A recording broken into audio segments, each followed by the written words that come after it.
बिस्मिल्लाहिर्रहमानिर्रहीम। अस्सलामु अलैकुम। My name is Mohammad Munib Amjad. जो आज मैं टॉपिक प्रेजेंट करने जा रहा हूँ वो है database.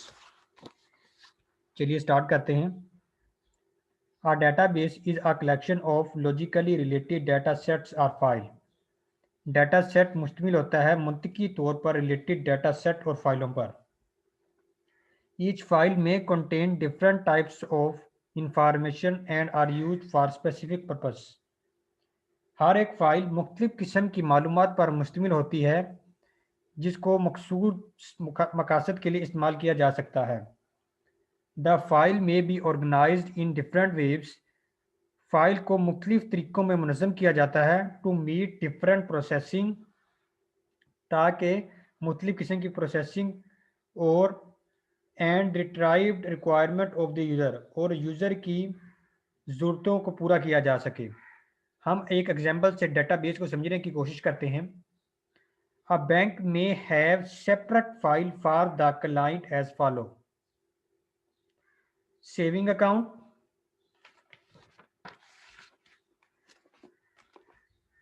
current account, automobile loan, personal loan, client information, etc. The client database of bank will consist of the record from all of the above files. Bank में जो क्लाइंट का डेटाबेस होता है वो जिन रिकॉर्ड्स पर मुश्तमिल होता है वो मैंने आपको बता दी हैं, जो ऊपर मैंने मेंशन कर दी हैं।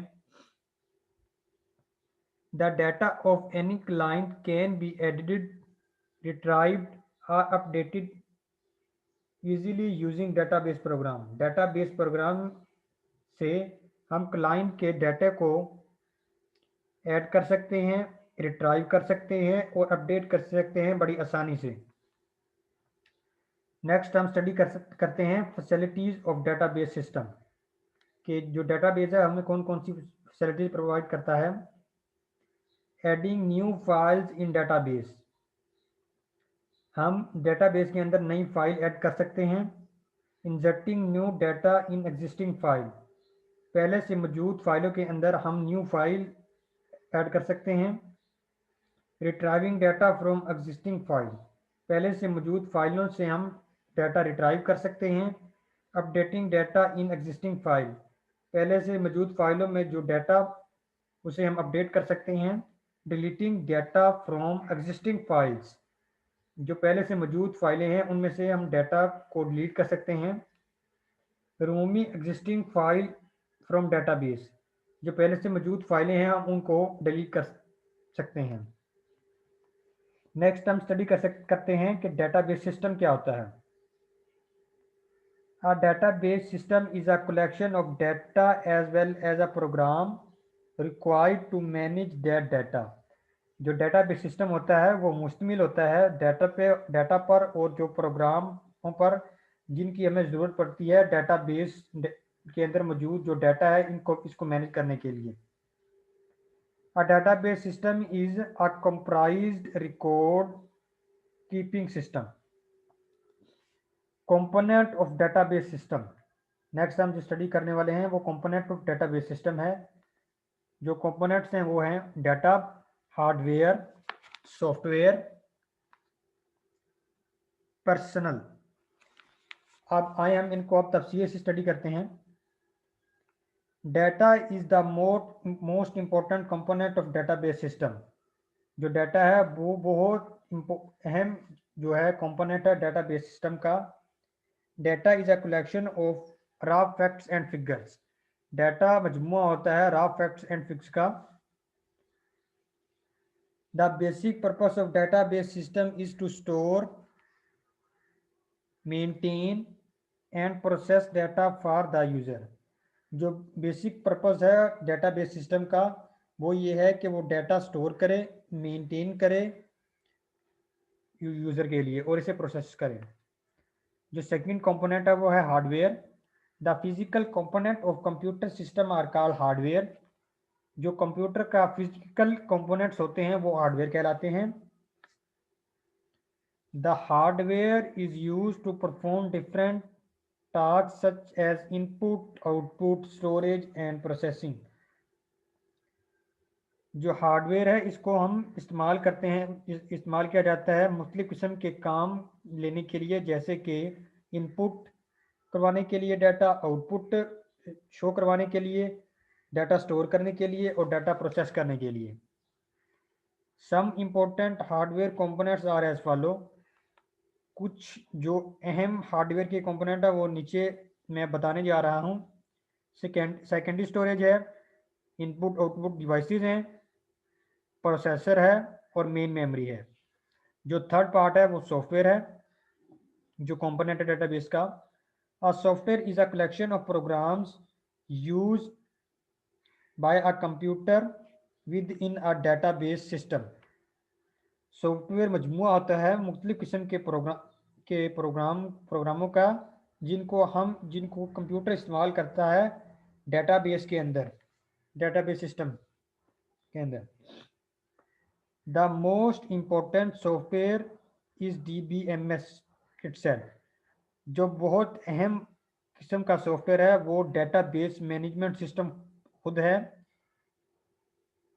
It use 3 type of software to enable the database system work properly. जो 3 किस्म के सॉफ्टवेयर हैं जो इनेबल करते हैं डेटाबेस सिस्टम को प्रॉपरली वर्क करने के लिए, वो ये हैं। Operating system, it manage all hardware component. Operating system है जो हार्डवेयर कंपोनेंट को मैनेज करता है। It also enable all other software to run on the computer. ये जो दूसरे मुख्तलिफ किस्म के सॉफ्टवेयर हैं उनको इनेबल करता है कंप्यूटर पर रन, ताकि वो कंप्यूटर पर रन हो सकें आसानी से। जो सेकंड सॉफ्टवेयर है वो है DBMS software, database management system.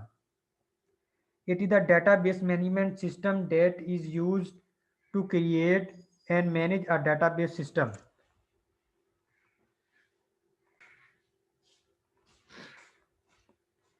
ये जो थर्ड पार्ट है वो है, जो थर्ड प्रोग्राम है वो है application program. There are used to access and process the data stored in the database.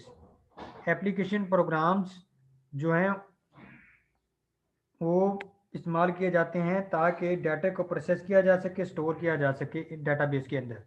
जो लास्ट वाला कंपोनेंट है वो है personal. The people related to the database system are called personal.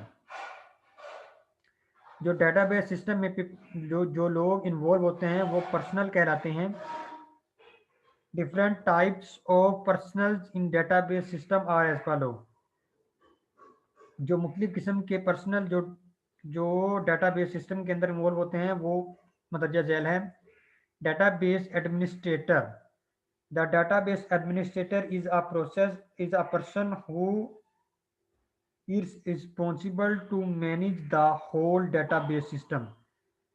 जो डेटाबेस एडमिनिस्ट्रेटर होता है वो जिम्मेदार होता है कि ताकि वो डेटाबेस के पूरे सिस्टम को मैनेज कर सके। जो सेकंड जो है इसकी टाइप वो है applicant program, application programmer. The application programmer is a person who is write the application program to access data from database. जो एप्लीकेशन प्रोग्रामर होता है वो एप्लीकेशन प्रोग्राम राइट करता है ताकि डेटाबेस सिस्टम के अंदर डाटा को एक्सेस कर सकें। जो थर्ड है एंड यूजर्स, ये लास्ट वन भी है। The end users are the person who are application program जो है the end user are the person who are application programs to perform different operations on database. जो end user होते हैं वो मुख्तलिफ किस्म के ऑपरेशन परफॉर्म करते हैं डेटाबेस में। ये क्लर्क भी हो सकते हैं, उसके बाद मैनेजर्स भी हो सकते हैं और डायरेक्टर्स भी हो सकते हैं। थैंक यू, शुक्रिया।